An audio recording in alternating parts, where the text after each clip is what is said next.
welcome to the debate. I'm your host Sana Maqbool with you at PTV World. In today's show, we will be taking a look at the current economic situation of the country, of course, in the aftermath of the budget that has been announced for the next fiscal year by the finance minister last week. And this is important, especially in terms of the kind of situation we are currently in and the way that all eyes have been set on this particular budget. Whether or not it provides the kind of relief that it promises is, of course, something that remains to be seen.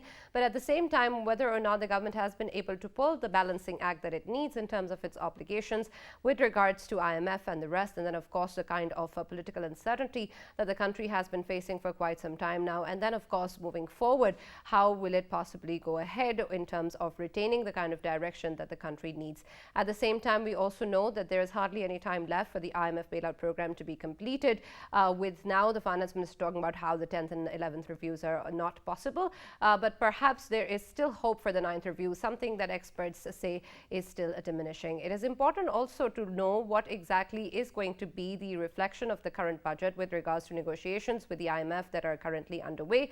The Prime Minister also tweeted with regards to the budget and emphasized on the point that this is something that was very tough for the government, and it is a responsible budget, not an election budget, and it is because that the government wants to provide relief to very important sectors such as IT, agriculture and the rest, that it wants to be able to move the country in the direction that can promise growth, and it has tried to balance the ability of the country to be able to put itself back on its feet, and then of course also being able to move forward with the kind of obligations, particularly with regards to debt that Pakistan has, which is another major issue in terms of what Pakistan would be doing moving forward, with talks also on the horizon regarding bilateral debt restructuring. This is important, especially in terms of what the stance has been previously of the government and the finance ministry, and about just 2 weeks ago this was something that was not on the table, but somehow it seems that this is different now given the current scenario. And how exactly will that pan out, and what the government wants to do with regards to external debt restructuring is also going to be important. How exactly will it move forward with that? And then of course with reference to what it's going to plan ahead in terms of a new IMF package is also important. So we're going to take a look at the current scenario and whether or not this is something that is going to impact the way that the political situation is also moving around, with the finance minister also hinting about how there are possibilities of talking about the term of the assembly, and there are possibilities to increase its duration. There is also of course the State Bank's decision of maintaining the policy rate at 21%. There is also the Minister of State for Finance talking about how there is no option of freezing accounts by Pakistan, something that was being talked about, especially in terms of what the PMLN government did back in Nawaz Sharif's time. So we're going to talk about all of these possibilities and what the government plans to do moving ahead, and the challenges that Pakistan still has to face. For this and more, as always, we've been joined by our senior analyst, Farrukh Pitafi, not in the studio today, but all the way from Quetta. Thank you very much, Farrukh, for being a part of the debate, as always, and hope you're doing well and Quetta is treating you fine. We've also been joined in the studio by former President ICCI, Mr. Sardar Yasir Ilyas. Thank you very much, Sardar, for being with us in the show today. And we've also been joined in the studio by a senior research economist by Dr. Mahmood. Khalid. Thank you very much, Dr. Mahmood, for being a part of the discussion. And let me start with you, Dr. Mahmood. Considering the situation that we have seen with regards to what has been going on, especially in the aftermath of the budget, of course, it's been part of much debate and concern. But in the ways that we have been looking at how the finance minister is making statements with regards to the future steps that Pakistan will have to take, there seems to be also serious conversations that revolve around the peripheries of conversations around default, with him also speaking in an interview and claiming that at least till December the country is not defaulting. Do you think that there is something in the way that the government is now tackling the issue regarding the economy and the budget which presents a different picture than it had in the past? Well, indeed, it was a difficult budget to present, first of all, not just because we are under an IMF program. If you look at the devastated floods which came last year, as well as the commodity cycle which led to hyperinflation situation in Pakistan. So the people and the businesses were actually looking for a kind of a budget which would help them improve not just the certainty in the policies, but also some kind of incentive regimes where they can look for growth and employment opportunities. Now, having said that, how they have actually presented if you look at the size of the budget, this is enormous. It is close to 14.4 trillion. And in order to bridge that expenditures, they have also suggested measures to increase the tax revenues up to 9 trillion just for the FBR. Now, having said that, one can think about that from where would they get these kinds of resources. Actually, last year the FBR came out with a report on the tax gap, in which they themselves admitted that there is going to be a kind of a 1.4 trillion worth of potential taxes which they can collect from the economy. Along with that, there is another report on the tax expenditures which mentions that the exemptions which are given to different sectors, we are not saying that there shouldn't be any exemptions, but the total volume of that is close to 2.4 trillion. So there is a potential both on the tax gap in terms of the collection or compliance, as well as the policy which can help FBR actually make that money. So overall, the budget is very big in terms of the layouts, and it has details also which we can talk on later, that how actually the government is trying to spur growth as well as maintain the fiscal kind of sustainability parameters which are required for going on in terms of IMF negotiations. Right, absolutely. And I understand the importance of what you've talked about and how tough measures were taken by the government. But Yasir Sahab, I also want to understand the emphasis that the government is laying on the fact that it's providing relief and it's providing incentives, and in these difficult times also is important, of course, in order to understand from the perspective of our industry whether or not that is actually translating into any real-term benefit for them. Because it's not just about the kind of relief measures that the government is providing in the budget, but the overall dynamics of the economy. Is that also going to be something that the budget will eventually help the industry in terms of growth? Thanks, Anna. I think we need to focus on the entire industry as a whole, as opposed to just one segment, one sector. With this particular budget, we've seen that they're giving subsidies to the agro side, but agro is already suffering because of lack of technology, lack of value addition, which is why Pakistan, despite having such a huge landmass of 800,000 square kilometers, is unable to exceed anywhere below, beyond 25 billion in terms of annual exports. Where if you look at some other countries like Netherlands, who have much less area, about 40,000 square kilometers, and they're exporting $100 billion, 100 billion euros annually. So Pakistan can do at least 200 billion with the capacity that this country holds in terms of our mango, our fruits, our produce, rice. There's much more. I mean, we also have sugarcane. There's many more areas. So I think with this particular budget, we gave subsidies to the agro side, but not the others. Currently, we're seeing that most of the industries are suffering because there's an issue with regards to the LCs. We're unable to produce, so we've seen a shortfall in terms of our export targets, and I think we've declined our exports by 2 billion this year. So next year's target might be ambitious. We are trying to touch GDP of about 3.5%, but seeing what's happened now, we're still not seeing any relief as far as the LCs are concerned. So without being able to import the raw materials, without being able to import machinery and plant equipment, spare parts, I just don't see how these industries are going to be able to survive or be able to expand operations or enhance exports. So that is a serious concern. Aside from that, they have also allocated funds towards IT. They've tried to give subsidy on equipment, raw material for solar. But again, those are very basics. There's much more that this country is capable of. We're not looking at the mineral sector. In terms of mineral exploration, there's fisheries. We can work on that. We can work on tourism. There's no tourism policy. So there's a lot of gaps which still have to be fulfilled in order for Pakistan to realize its true potential. Absolutely. Farrukh, when we look at the situation and of course what Pakistan is going through and the kind of political uncertainty we also see and the global challenges that are also impacting the economy, do you think that within this budget there could perhaps have been any such measures that the government can possibly take given the current scenario with the IMF and the pressure on the foreign exchange reserves as well? Or do you think that this is the best that the government could have done? Thank you, Sanam. I think at this moment, when you look at the state of affairs, I think it is very safe to say that this is the best the government could have done. Because on one side, there was, these concerns regarding IMF. Pakistan is already walking a tight rope walk. On the other side, apart from this balancing act, they don't have the kind of fiscal space that was needed. Remember that even fiscal deficit, a projected fiscal deficit is also humongous. So with that in mind, I think that the government has already been accused of being too generous with available resources. There are two kind of reactions that we have been watching or hearing from the various sides.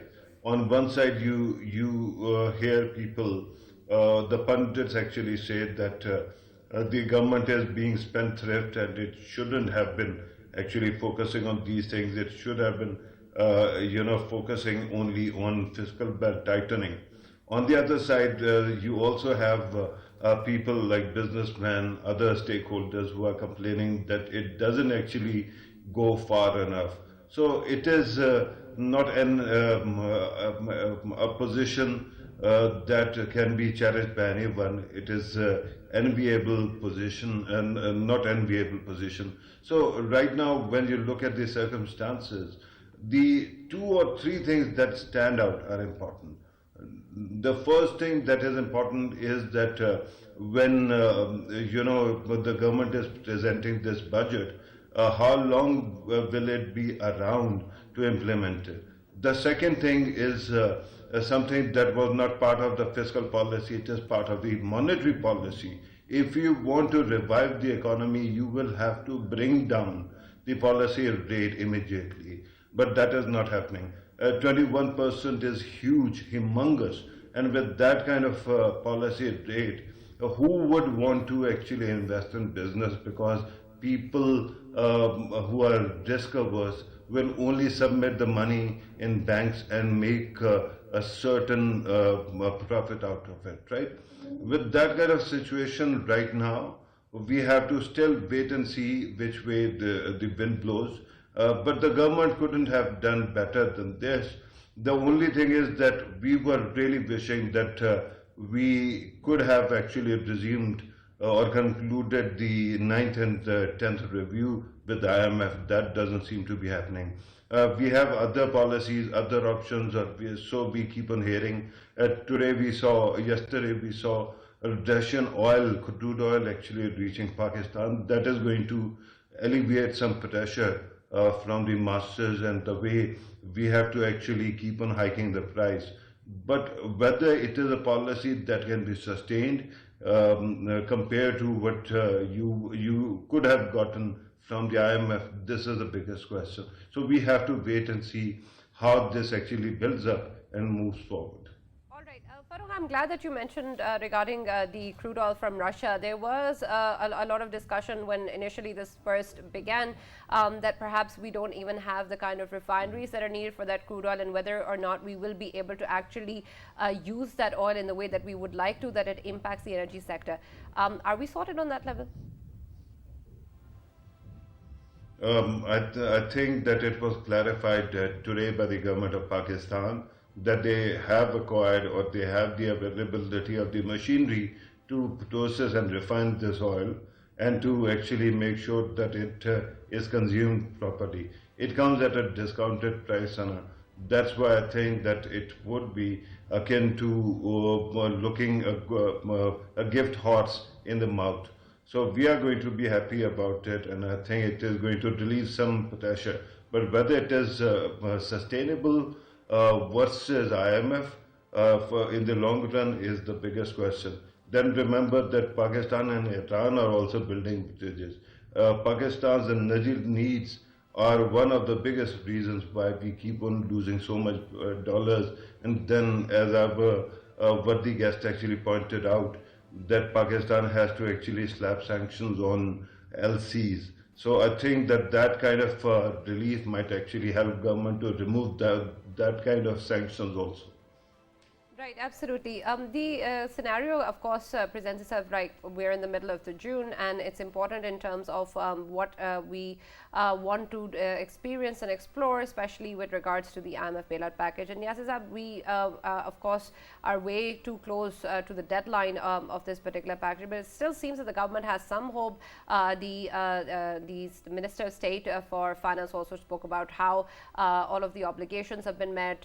This has been echoed by the Prime Minister and the Finance Minister as well. With regards to the budget, they also say that the IMF will not possibly raise any obligations, and they're happy with it. But despite that, of course, it seems that the possibility is weakening of us to be able to even see a 9th review. Should we may as well forget about the IMF at this moment? And if we do so, what other direction can Pakistan then be looking at? It's really unfortunate that when we talk to any government, they always blame the previous ones, and I do agree to some extent. There's a lack of consistency and continuity of policy, which is why we're unable to achieve our targets.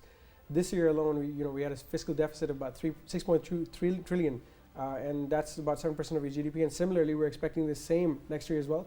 So at the end of the day, if you're still touching the same numbers, you're not going to be able to gain any confidence. And I think that's the problem that we're having with IMF.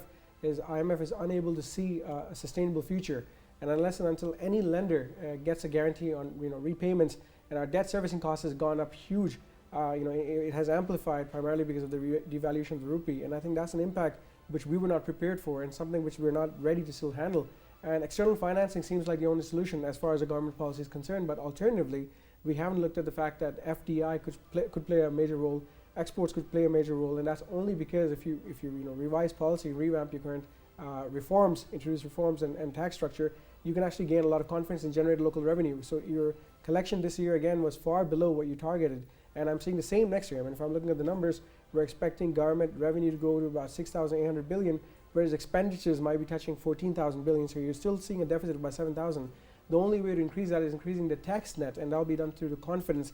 Once you have local revenues established, you may not need to rely on external financing as much, and FDI will definitely come into the country if you revise policy and give a one-window essence where different sectors could invest along with growth locally in terms of exports. Right. Mahmood Sahab, the policy rate that the State Bank has maintained is what experts have been saying is expected, and given the current scenario, this is what the government wants to move ahead with. But is there any possibility that this could have changed or have been revised in the way that it's impacting the industry and the economy, especially when we talk about the inflation rate? The MPC spoke about how it has peaked in May and the fact that moving ahead, they're expecting it to decline, and which is why perhaps was also one of the reasons that the policy rate was maintained. But even so, if we're looking at the way that this is impacting the economy at the moment, could this have been a different decision? Well, actually, when the State Bank sets its policy rate, it looks at two things. One is the growth perspective, and the second one is on the inflation side.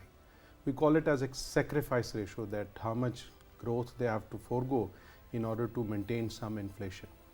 Now, the rate which the policy, as a policy the State Bank sets, they basically look at the real interest rate, which basically is a very simple equation in which they see that what is the rate of inflation and what is the rate of the markup generally which the banks are offering.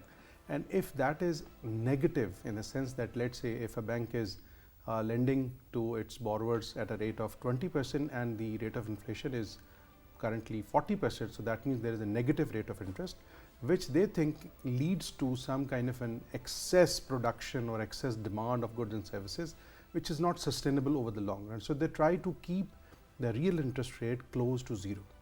So what we foresee in the future, and as the government has also basically proposed that the next year's inflation target is close to 20-21%. So they are going to gradually reduce it, but for the time being they are on that same policy where they're going to stick to the interest rate where they have already they are. Right. Farrukh, the situation also, when we take a look at the of course, global indicators, seems accordingly to the Finance Ministry, seems to be improving. And the fact that when we take a look at the domestic trends and also the external indicators, this is something that Pakistan is hoping for is going to be in its benefit. But at the same time, there are other indicators that point otherwise, such as, of course, the kind of political uncertainty that you also pointed out in terms of who's going to be the incoming government and, of course, where we stand today. And then also, what was a huge impact on our economy last year in the form of floods is also expected, unfortunately, again this year, and that has a lot of impact on, of course, our targets and whatever is going to be the way that our food security issues are going to also get affected and the rest. Given the current scenario and the kind of budget targets that have been set, do you think that these changes and factors are also accounted for when the government is planning ahead? I think, Sana, it is very difficult to predict the future. And because Pakistan has been blindsided in the past as well, I don't think that we might have actually factored in all the shocks that might be there. But I wanted to actually go back to what Dr. Saab was saying and what our other guest was saying. Dr. Saab actually was qualifying the policy rate, right? My biggest concern right now is that somehow all those theories or all those tools that we have been actually told need to work for an economy to be active or effective don't seem to work in this country. Recently, because we have been hiking policy rate for quite some time, and the purpose, he is right, is to slow down the economy to ensure that there isn't inflation, right? But the biggest problem right now is that the economy has petered to a stop. It is moving at a snail pace, and even then we have this mighty inflation, actually stagflation. So whatever policy rate is trying to do, it is not actually controlling inflation. And inflation keeps on rising. Every time we report, it goes up, it doesn't go down. Similarly, another very interesting thing that we were told in the past was that if you undervalue your currency, then your exports actually increase. And the biggest example that was given was Donald Trump actually accusing China of deliberately undervaluing its currency to jack up its exports. But Pakistan has been actually, our rupee has been continuously devalued over the past 1 year. But what have we seen? Our textile exports seem to have shrunk. And I hope that it is, we don't want to actually link it to LCs, because the biggest problem right now is that even without this situation, things were not hunky-dory. So right now, my biggest concern is that we keep on moving in the direction that might have been actually, given by one side or the other.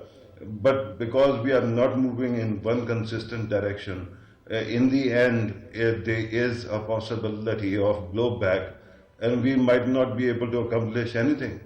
Right? Regarding the government's own transition, we know that in the start of August, this government's term in office will expire. They can try to extend it, but you have seen today's Supreme Court's verdict also. So I think that they will have, they'll have to face a tough challenge from the courts or others. So what do we do? In coming months, we are going to see at least 3 governments then. This government, caretaker government, and then the elected government, if things go according to plan.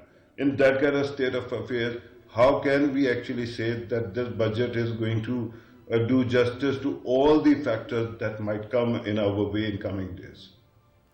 Right, and Farrukh, I was going to come to that later, but since you've mentioned it, let's also talk about what the budget, of course, has been allocated with reference to the ECP and the elections later this year. That's also going to be a huge cost that the country will have to bear.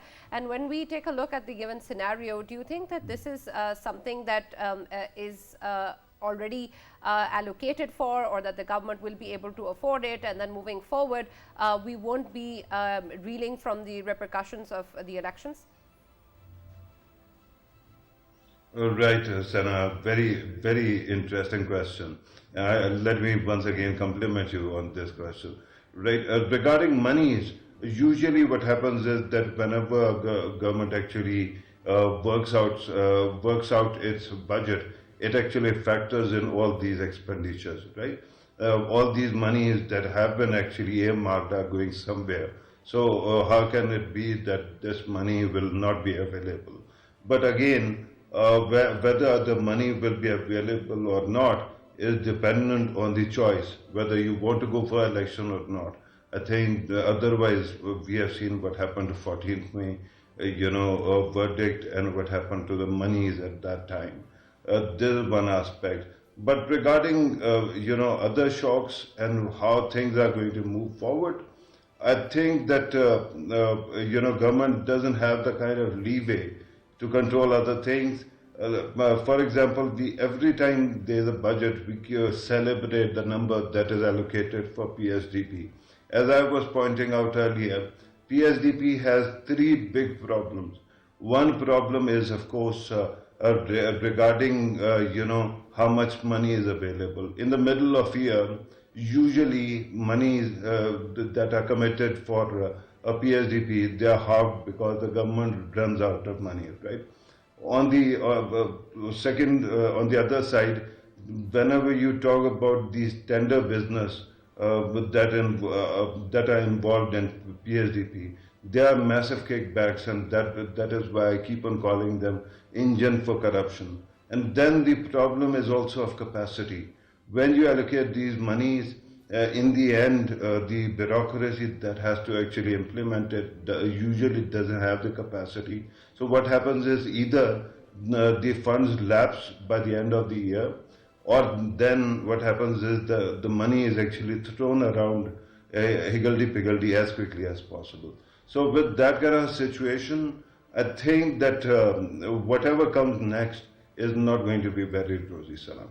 Right, and that's important. Mahmood Sahab, the PSDP fund, of course, is important, especially in terms of how it is again being emphasized. And I understand that the government wants to provide relief, and the different aspects of the PSDP highlight very important measures that the government can possibly take to help the country.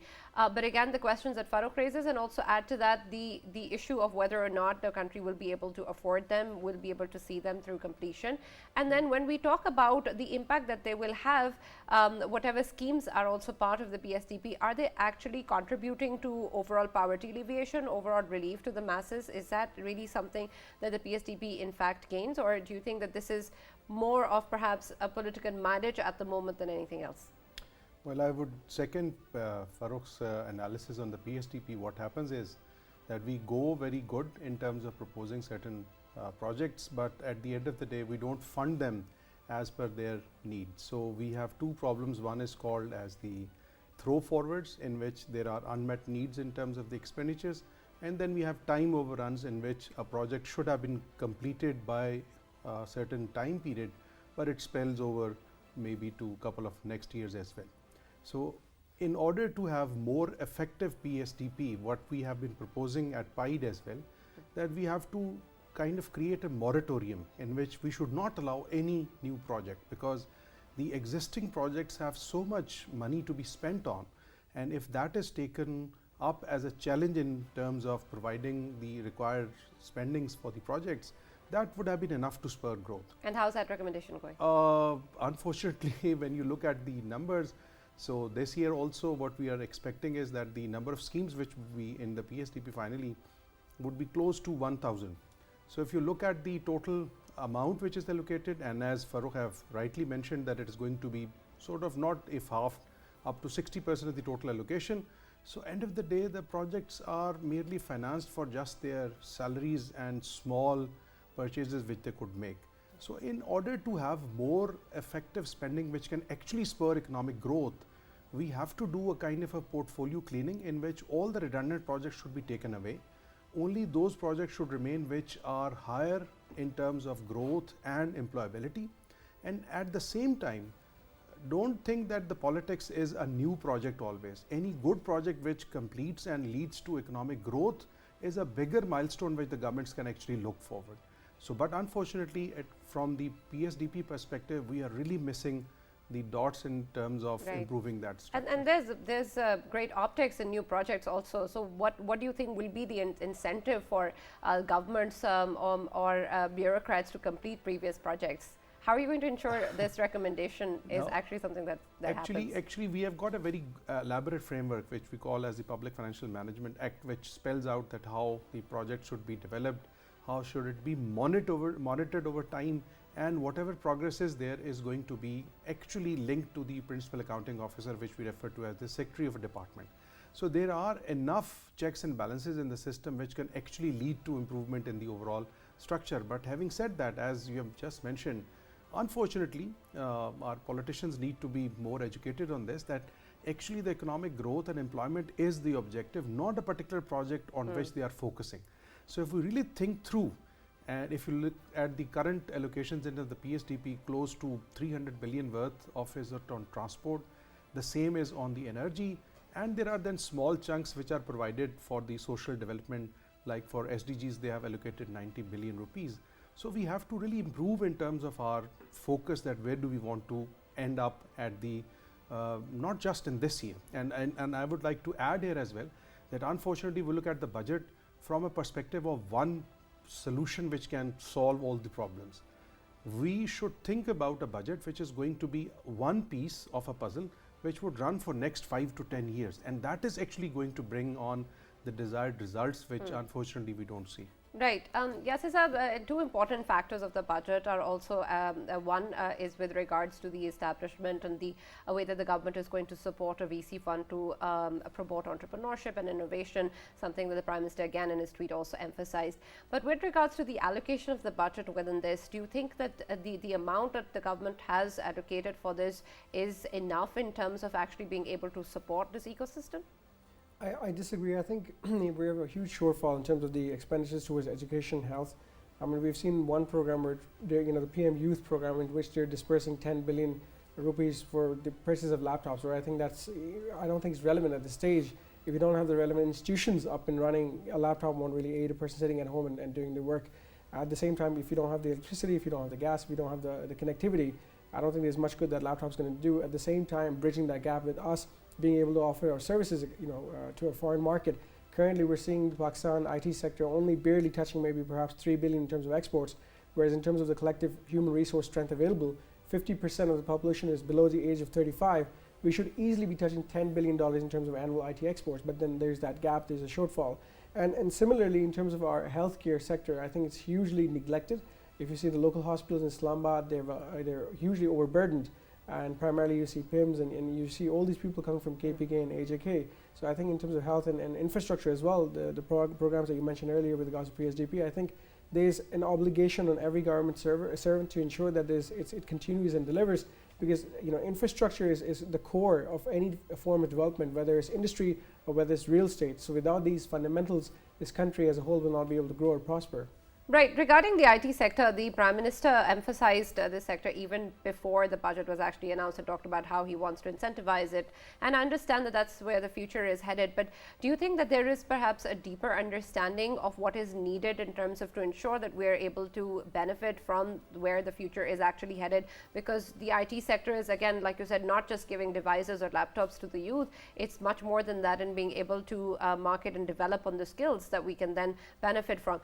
Is that part of what you see with what is being emphasized in the IT sector? Unfortunately, again, there's a gap with regards to their perspective and ours. If you look at policy itself, we still don't have an e-payment partner in Pakistan or some sort of portal in Pakistan which you can use for Amazon. Amazon should have been established by now because it's operating in every part of the world, primarily Middle East, subcontinent, East Asia, and we don't have it in Pakistan simply because the platform doesn't hold the required requirements for the traders, whether it's buyers or sellers. And similarly with regards to logistics, there's a huge gap there as well. Payment on delivery doesn't work for companies like Amazon or eBay, and those are sort of companies that should be based in Pakistan. In terms of what's evolving in the IT sector, we see a lot happening with blockchain technology. We see metaverse, we see digital technology, and we should be able to offer our services globally. And in terms of software exports, we have a phenomenal setup in Pakistan. We have well over 2,000 software companies registered, working in the mainstream areas, main cities, as well as outskirts in places like Kashmir. And the costs are far lower in Islamabad or Karachi or even AJK, because our human resources are inexpensive. We're not able to capitalize on that, and that's something I want to see in the future, because trading has just picked up recently, where people are doing forex trading on different apps and different platforms. But it can evolutionize to much more than that. I mean, looking at virtual reality, and I think people are able to give interactive 3Ds and interactive architectural plans globally. So why can't we do that in Pakistan? So our services again are cheaper than what we would be outsourcing it to perhaps Dubai or UK. So we can capitalize on this in Pakistan. Right, absolutely. Farrukh, the situation with regards to poverty alleviation is also important, and the masses, of course, want to see a change in their daily lives and in the way that they are, of course, experiencing the difficulties of high prices. And when we talk about any sort of measures with regards to poverty alleviation, there is, of course, the income support program that comes to mind, and something that is, of course, lauded in terms of its ability to help such a large number of people within the country. But in terms of the government being able to move forward with such measures, do you think that they have the capacity to deal with the kind of difficulties that the current economic situation brings, and that our reliance on programs such as the BISP will be enough to cater to the needs of the people? Right, Sana. I think that in terms of capacity, they do have the capacity because repeatedly over many years, and throughout various government and their tenures, we have been praising all these poverty alleviation programs, especially cash transfer programs, right? We have been able to acquire a lot of data, and through that we saw how we sailed through the COVID days. And I think Pakistan was internationally praised at that time as well. But what happens after that is important too. Remember that cash transfer programs of this sort are not poverty alleviation programs. They are primarily life support programs. That if you are very poor and if you cannot afford anything, at least you get some cash to ensure that you get by for throughout the difficult days. So at this moment, this is exactly what is happening. The second problem with that is not of capacity, it is of finances. How much money does the government have? And how does it actually plan to use it? But with your permission, I wanted to actually speak about the discussion regarding the laptops and IT industry as well, because these are very important, and you have to remember how we have been actually, totally complicating the situation. Regarding laptop, I have to concede that they are essentially platforms on which you can actually program and you can actually sell your programs as well. But what happens so far is that every time there's PML in government, they introduce laptops and then another government comes and they actually stop it. And on the other side, if you remember, I told you about VC, a venture capital fund that was created by the government for IT. They have allocated 5 billion rupees for that, as compared to the laptop scheme that is going to get 10 billion rupees. So I had this concern that perhaps the VC could have been actually improved upon. Regarding platforms, once again, Sana, during PTI's government, something very interesting happened. They hired somebody for the IT policy, or especially Digital Pakistan, who actually came from Google and who actually came from the financial side of Google. So immediately she said that we don't need to distribute laptops. What we need to do is we should be asking people to develop their digital identity through their mobile phones, and essentially in cooperation with Google. So every time you actually bring in a technocrat and they come from international market, they come from some company, they immediately start pushing their own version of whatever could have happened. My concern is you can actually distribute as many laptops as you want, and that is great news, especially if they can be manufactured or assembled in Pakistan. That way we can create jobs as well. But there is an easy solution. During General Musharraf's time, they only relaxed import policy in such a way that second-hand desktops were imported at very meager cost. And people just bought them and started using them to develop software. And that was a great time for PC consumption and use as well. Perhaps we can go for that kind of creative solutions. Regarding payment portal, I think it is correct, and this is very important, because we have been talking about PayPal not coming to Pakistan. We have been talking about the difficulty faced by any programmer or any computer company or IT company to sell their product. And what happens is that in the end, the money has to be received in their accounts, and those accounts are not very accessible. So in the end, what I fear is that it might actually end up being replaced by cryptocurrency. And because we don't have a cryptocurrency policy, it will be dark money and we won't be able to formalize it. So it is important to find a solution regarding this as well. But all of this, Sana, is passé, because in 40 days, the government actually leaves and a new government comes. And if that is how things are going to go, that government might have its own priorities. Right. Yasir, another thing that was part of the budget was a proposal by the finance minister saying that the establishment of a credit rating agency is important when emphasizing the development of the SME sector and how the government wants to provide incentives for that. Do you think that this agency or the establishment of this agency will actually contribute to much difference given all of the rest of the factors that are also contributing to the growth of SMEs? Look, it comes down to the funding, and I agree that SMEs are supposed to play a vital role in your GDP. At least in terms of our setup, we have 4.2 million SMEs, so they should be contributing to 50% in your GDP, but we actually have the service sector which is doing far more than that. Because financing at this stage is impossible, whether I'm looking at an setup of an industry or whether I'm looking at a development of a building. At the same time, with regards to our taxation system, which is one of the most complicated, I think that needs to be simplified, and reforms need to be introduced right away for all sectors to grow, primarily SMEs, because they're at a very startup stage, especially when you're looking at venture capitalists, you're looking at consortiums. That's one way of financing them or supporting them in one way or another, having angel investors. But there's another huge area which we're overlooking right now in terms of the industry as a whole in Pakistan.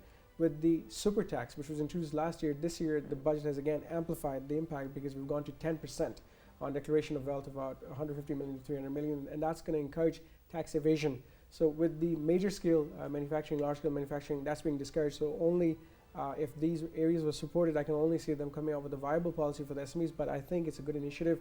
SMEs should be the backbone of our economy, like they're playing a major role worldwide. They can play a significant role in Pakistan as well. Absolutely. Dr. Mahmood, the criticism that is coming on this budget also includes allocation of the budget in various sectors, particularly the defense budget as well, which is unfortunately a part of criticism that we've seen in the past as well. Do you think that this time around as well, this could have been a different number that we could have possibly seen? And since we're short on time, also comment on the finance minister now moving ahead with talks perhaps hinting towards the possible concerns of Pakistan defaulting. We've seen in the past that the kind of parallels that were drawn were rejected quite vehemently by the finance ministry, the government. But it may seem now, especially with talk of external debt restructuring, that this is something that is worrisome, and it can possibly be a scenario that can present itself to the country. Okay. First thing on the defense side, look, the numbers are not pure numbers. There are activities at the back of it. Any particular government function which you want to improve or you want to decrease cannot be done over time. The low-hanging fruit principle in that context is that if we can sort of channelize that spending in terms of improving our economy's infrastructure or something which can contribute to the overall economic growth. In terms of the defense budget, what we from the outside have been thinking is that it's significant enough that if we can really think about kind of defense production models, or we can think about using the technologies and those advanced equipments which the military and other forces are using to somehow support our industrial development as well, and this is what the world has been doing so far. Okay. So having said that, we cannot primarily say that we should have halved it or something like that, because it cannot be done over time. It needs rigorous thinking in terms of what our security priorities are and how we would like to move ahead on that. All right. On the second question, in terms of thinking ahead, that what the economic structures is going to be likely in the future, we are in a crisis, and we have to really think about how we can put up certain safeguard measures in terms of protecting our meager resources which are coming out from the country. And the government has rightly identified many benefits to the remittances which are easier to tap onto, but in the long run we have to think about how we can have more foreign direct investment in terms of bringing in capital and other necessary techniques which can improve the productivity. So there are concerns, and it's not difficult to see what's happening on ground. So you cannot simply close the eyes and say that everything is good. Okay. But having said that, we have to really think about how we can safeguard our meager resources and moving forward improve the situation. Right. Farrukh, I'm sure you have a lot to add, but also very quickly, if you can talk about the government's intention of not freezing its accounts. This has been reiterated by the minister, but do you think that this is a scenario that can be possible sometime in the future, because it has happened as part of BMLN's government previously as well? Could this be something that Pakistan might want to consider at some point? Not at all. I don't think, Sarah. that such a policy will be fruitful in any way possible. I mean, last time also when this happened, it shook the confidence of the investors and the common citizens in our economic system, right? There have been two massive shocks to their trust. The first one was, Zulfikar Ali Bhutto's nationalization policy that took away private property from people in the name of national interest.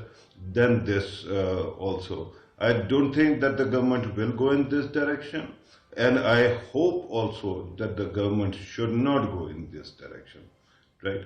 So in coming days, if we want to speculate, we can speculate about anything.